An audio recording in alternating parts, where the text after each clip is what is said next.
Another day, another blessing. Spend the day with us here in Oman. Early morning ng Friday ay nagbiyahe kami papuntang Sib dahil doon maglalaro sila tatay ng basketball.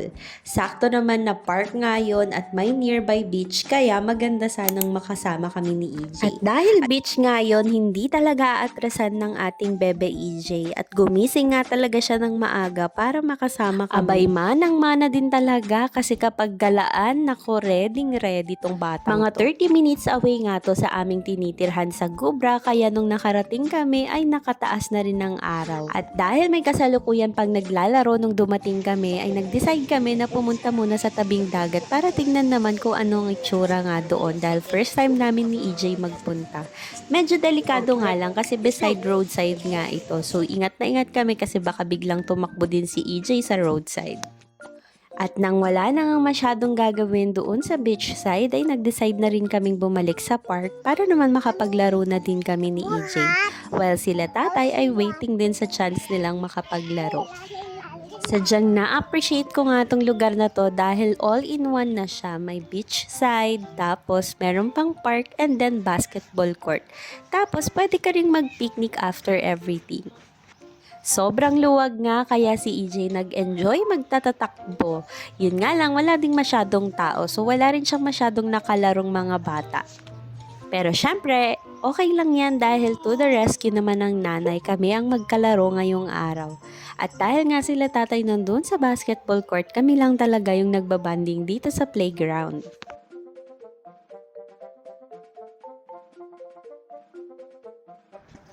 Bye!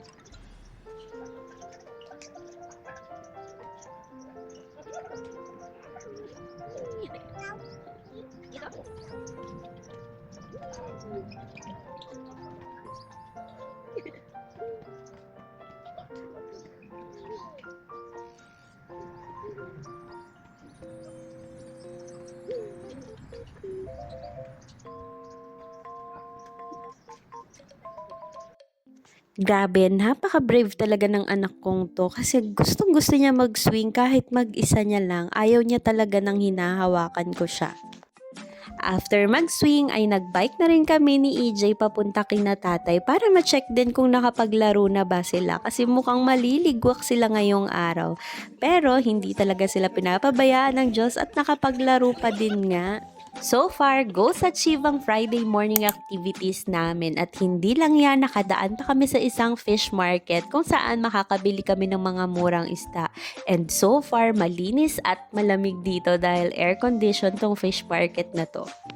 Namili lang naman kami ng kaunti para hindi din sayang yung punta namin dito sa Sib para naman may pang-stock na kami pang araw-araw naming ulam.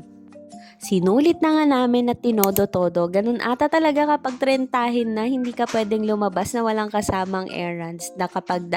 Padaan na din kami sa grocery para bumili naman ng aming bigas dahil naubusan na rin kami. Tapos pagkarating, nag-quick cook na ako ng aming lunch dahil nga kailangan na din naming mag-prepare dahil magsisimba kami ng mga 10 a.m. Hindi ko na nga nasama sa video pero nakahingi pa nga kami ng malunggay doon sa isang kasama namin kanina. O diba, instant ulam na pang lunch agad. Dinengdeng at pritong isda nga lang ang aming inulam para quick and healthy. 12 ng Tagalog mas na nga lang din ang naabutan namin at buti na lang nga at hindi din kami na late. Nakapagsimba pa din para naman makapagpasalamat kay Lord sa isa na namang magandang linggo na ipinagkaloob niya sa amin. After mass, diretso uwi lang din kami, nagpahinga at bumawi rin ng tulog dahil maaga kaming gumising. And then dinner, lumabas kami with a friend at dito nga kami dinala sa isang seafood restaurant. Grabe, napakasarap nga nito tapos ang maganda pa, yung mga staff nila ay halos puro Pilipino kaya ang sarap kumain, ang saya-saya lang. Iba kasi yung feeling pag nakakakita ka din pala talaga ng ibang kapwang Pilipino kapag nasa abroad ka. Sobrang sulit nga dito kasi quality ang food, ang sarap talaga ng timpla, tapos may pa-ice cream pa. medyo pricey lang ng konti. And it turns out na kami sana yung magbabayad pero in the end, yung kasama namin ang nagbayad. O, di ba? Yung kami naman talagang nagyaya para ilibre sana siya pero ayun, kami tuloy ang nailibre. Tapos hindi lang yan, bago pa kami umuwi ay nakapasyal pa kami sa isang magandang park dito sa malapit kung saan kami kumain. Ang dami pang pasyalan na hindi namin napapasyalan at nagpapasalamat kami sa mga taong nagdadala sa amin sa mga ito dahil wala ka kaming sariling sasakyan dito sa Oman. At isa pa, isang araw lang din talaga ang rest day ni tatay at ito ay inilalaan na namin kay Lord. Kaya minsan hindi din talaga kami nakakalabas para mamasyal.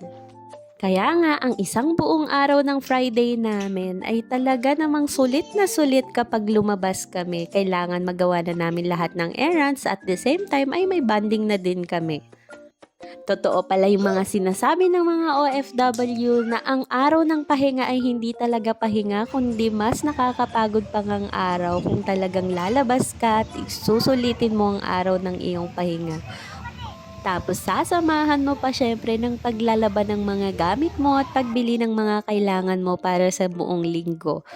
Sadyang hindi madali kaya nga saludo talaga ako sa mga OFW lalo na yung mga hindi rin kasamang kanilang pamilya at araw-araw nagtitiis. Paano pa kaya yung mga tao na hindi nga nakakaranas ng day off? Tapos, as in todo pa ang oras ng trabaho, maghapon magdamag. Kaya, alam nyo, hindi talaga madaling magkaroon ng kapamilyang nag-OOFW. Kaya sana i-appreciate natin lagi sila. Bago ko tapusin ito, may gusto lang akong i-share. Lagi niyong tatandaan na prayer works, tables may turn, at habang ginigising ka ni Lord, may pag-asa. Lagi ka lang magtiwala sa Kanya. Sa ilang buwan kasi namin, napatunayan ko talaga yan dito. At grabe talaga yung pasasalamat ko kay Lord kasi hindi niya kami pinabayaan. O siya, medyo mahaba na to. Shukran from Oman. Agyaman!